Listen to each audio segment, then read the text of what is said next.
అతి తక్కువ వడ్డీ రేట్లకే పొందండి Punjab national bank home loans, car loans. Zero processing fee, zero documentation charges. వెంటనే మీ బ్రాంచ్ ని సంప్రదించండి. మనతో పాటు బీజేపీ సీనియర్ నేత మాజీ ఎమ్మెల్సీ రామచంద్రరావు ఉన్నారు. ఒక్కసారి రామచంద్రరావుతో తాజా రాజకీయ పరిస్థితులు, అలాగే ఇటీవల వచ్చినటువంటి సుప్రీంకోర్టుకు సంబంధించినటువంటి జడ్జిమెంట్ మీద ఒకసారి మాట్లాడించే ప్రయత్నం చేద్దాం. రామచంద్రరావు గారు నమస్తే అండి. నమస్తే అండి. నిన్న ఒకవైపు సుప్రీంకోర్టు జడ్జిమెంట్ ఒకటి వచ్చింది. సిబిఐకి సంబంధించి కూడా రాష్ట్రాల్లోకి ప్రవేశించాలంటే ఆ రాష్ట్ర అనుమతులు లేవు, అనుమతి అవసరం లేదు అంటూ కూడా జడ్జిమెంట్ వచ్చినట్టు సమాచారం. ఏంటి అసలు ఆ జడ్జిమెంట్ ఏంది, కాస్త క్లారిటీ ఇస్తారా?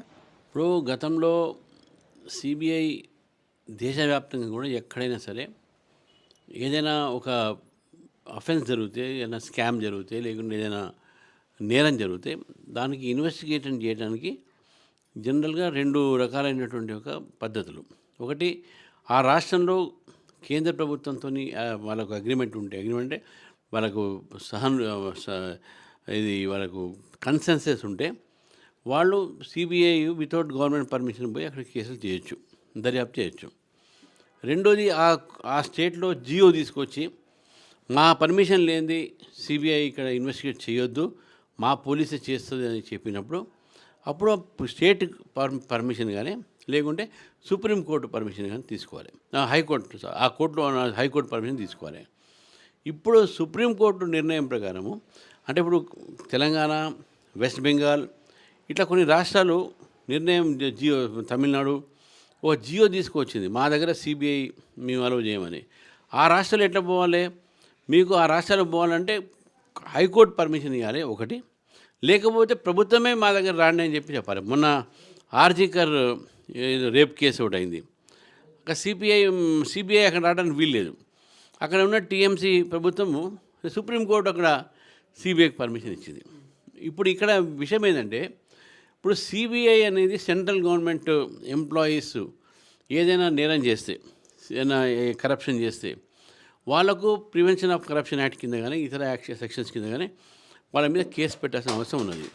సపోజ్ తెలంగాణలో జియో ఉంది, సిబిఐ రావద్దని, కానీ ఇక్కడ ఒక బ్యాంకులో ఏదైనా స్కామ్ జరిగింది, అప్పుడు స్టేట్ గవర్నమెంట్ పర్మిషన్ తీసుకోవాలా? లేదు. అందుకని సుప్రీంకోర్టు ఏం చెప్పిందంటే, సెంట్రల్ గవర్నమెంట్ ఎంప్లాయీస్ ఉండి వాళ్ళు ఒకవేళ అక్కడ నేరం చేస్తుంటే సిబిఐకు రాష్ట్ర ప్రభుత్వం నుంచి పర్మిషన్ తీసుకోవాల్సిన అవసరం లేదు. They can directly go.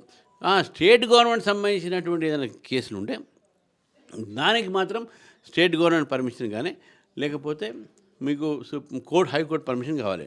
ఒక చిన్న ఎగ్జాంపుల్ ఏంటంటే, మన ఈ ఎమ్మెల్యేల ఆరా కేసు అయింది, farm house MLA case, KCR గారు ప్రభుత్వం ఉన్నప్పుడు.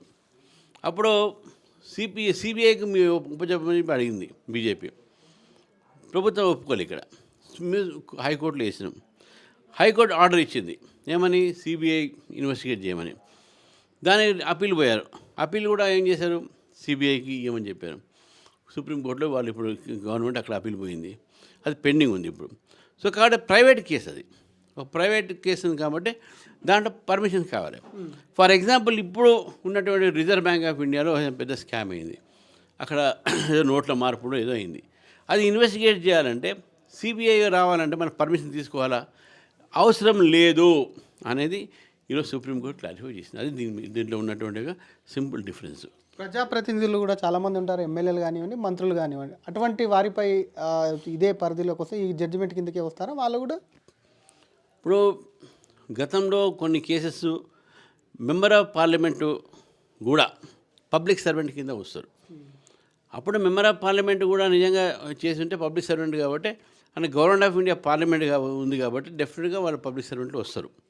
ఎందుకంటే ఇప్పుడు అనేక కేసెస్లో మినిస్టర్స్ కానీ ఎంపీస్ కానీ ఇన్వాల్వ్ అయినటువంటి దీంట్లో ఈ కరప్షన్లో సుప్రీంకోర్టు చెప్పింది మెంబర్ ఆఫ్ పార్లమెంట్ కూడా, ఎందుకంటే ఆయన గవర్నమెంట్ శాలరీ తీసుకుంటుంది కాబట్టి, తర్వాత ఆయనకు కొన్ని డ్యూటీస్ కొన్ని ఉన్నాయి కాబట్టి పబ్లిక్ సర్వెంట్ కింద వస్తారు.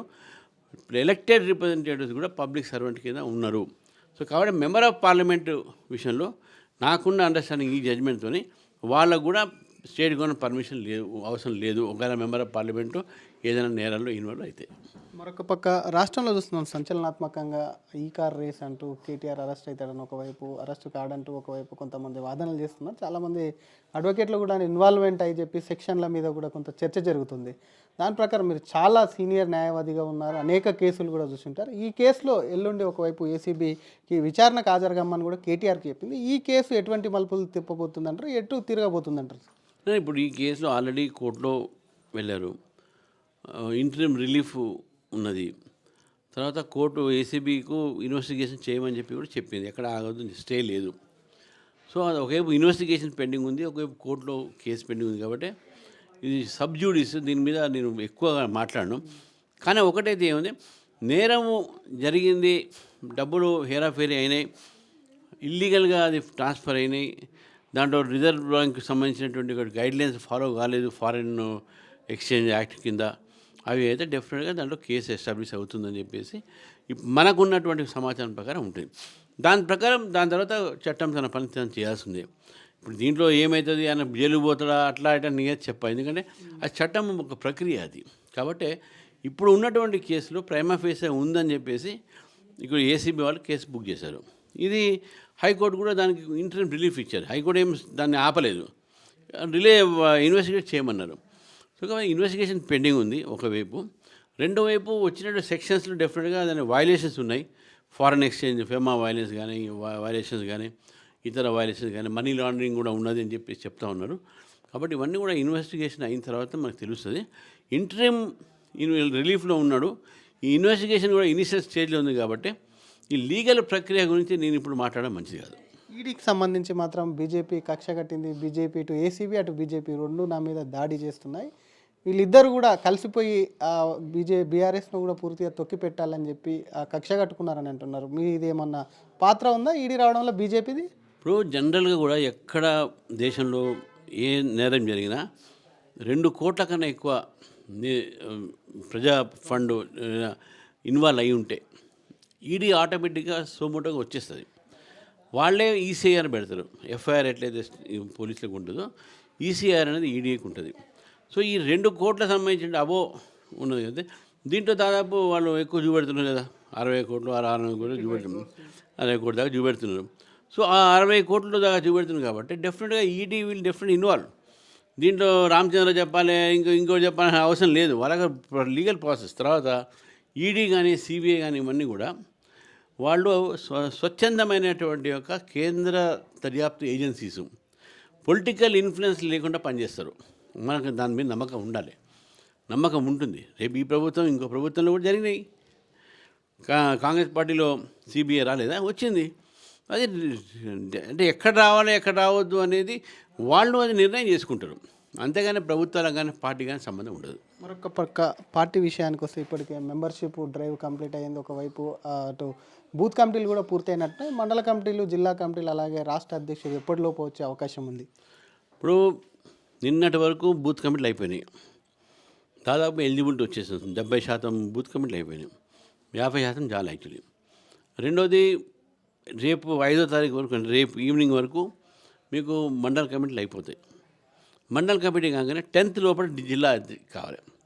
ఎప్పుడైతే జిల్లా 50% అబోవ్ అవుతుందో మనకు ఎలిజిబిలిటీ వచ్చినట్టే. సో 15th దాకా మేము గ్రేస్ పీరియడ్ పెట్టుకున్నాం.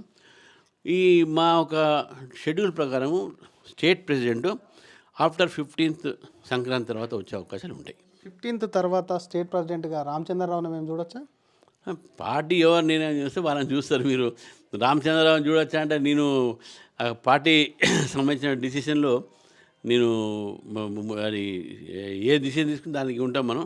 ఒకవేళ రామచంద్ర శ్యామసుందరుడు ఇక దానికి ఏముండదు. దానికి అయితే రామచంద్రరావు ఉన్నారా? నేను రేస్ అని చెప్పాను, నేను పార్టీ నిర్ణయం చేస్తుంది. డెఫినెట్గా నా పేరు పరిశీలన ఉందని చెప్పేసి ప్రచారాలు తెలిసింది. ఇది రేస్ నేను అప్లికేషన్ పెట్టుకుంటూ కాదు కదా, కెపాసిటీసు కమిట్మెంటు అన్నీ కూడా చూసుకొని నిర్ణయం చేస్తుంది పార్టీ. తర్వాత కన్సెన్సెస్ దాని ఏమంటారు అభిప్రాయ సేకరణ అవన్నీ చేస్తారు. పార్టీలో సిస్టమ్ డిఫరెంట్ ఉంటుంది, మిగతా పార్టీలని కాదు. మా దగ్గర పోస్టర్ బాయ్ కూడా ఆల్ ఇండియా ప్రెసిడెంట్ అయినాడు, నన్ను నితిన్ గడ్కరీ అయిండు. కాబట్టి పార్టీ నిర్ణయం ప్రకారము రేపు ఎవరైనా కావచ్చు 15th తర్వాత డెఫినెట్గా దాంట్లో రామచంద్ర ఉంటే రామచంద్ర సంతోషపడతాడు. Thank you. ఇది ఒకవైపు సుప్రీంకోర్టు ఇచ్చినటువంటి తీర్పు ఏదైతే ఉందో దాని ప్రకారం కేంద్ర సర్వీసుల్లో బ్యాంకుకు సంబంధించి కానివ్వండి ఇతర సంబంధించినటువంటి కేంద్ర ప్రభుత్వ ఉద్యోగాలు ఏదైనా జరిగినప్పుడు ఇన్వాల్వ్ అయితే అలాగే పార్లమెంట్ సభ్యులు కూడా ఏదైనా ఉంటే అందులో ఖచ్చితంగా కూడా సిబిఐ దానంతటికి అదే ఇన్వాల్వ్ అయ్యే అవకాశం ఉంది. ఈ కార్ రేసుకు సంబంధించి మాత్రం ఇంకా కోర్టులో కేసు ఉన్నది కాబట్టి దాని గురించి ఎక్కువ మాట్లాడనని చెప్తూనే దాని మీద ఏసీబీ విచారణ కూడా కోర్టు అనుమతించింది కాబట్టి దానిపైన విచారణ జరుగుతుందని చెప్తూనే పార్టీకి సంబంధించిన అంశాలు కూడా మాట్లాడుతూ ఒక పక్క బూత్ కమిటీలు పూర్తయినాయి, రేపటితో మండల కమిటీలు కూడా పూర్తయితాయి, తొందరలోనే జిల్లా కమిటీలు పూర్తయి సంక్రాంతి తర్వాత కొత్త అధ్యక్షుడు వస్తారు. తాను రేస్లో ఉన్నానని అనుకుంటున్నాను కానీ అది రేసు కాదు, ఎందుకంటే పార్టీ తను సరైనటువంటి నాయకత్వాన్ని తన మీద నమ్మి ఇస్తే మాత్రం ఖచ్చితంగా రామచంద్రరావును కూడా అధ్యక్షుడు చూసే అవకాశం ఉందని చెప్పి మాజీ ఎమ్మెల్సీ బీజేపీ సీనియర్ నేత మాజీ ఎమ్మెల్సీ రామచంద్రరావు అంటున్నారు. కెమెరామెన్ గణేష్తో శ్రీధర్, RTV, హైదరాబాద్. మరిన్ని వీడియోస్ కోసం ఛానల్ ని సబ్స్క్రైబ్ చేయండి. లేటెస్ట్ అప్డేట్స్ కోసం వాట్సాప్ ఛానల్ ని ఫాలో అవ్వండి. ఆ లింక్ డిస్క్రిప్షన్ లో ఉంది.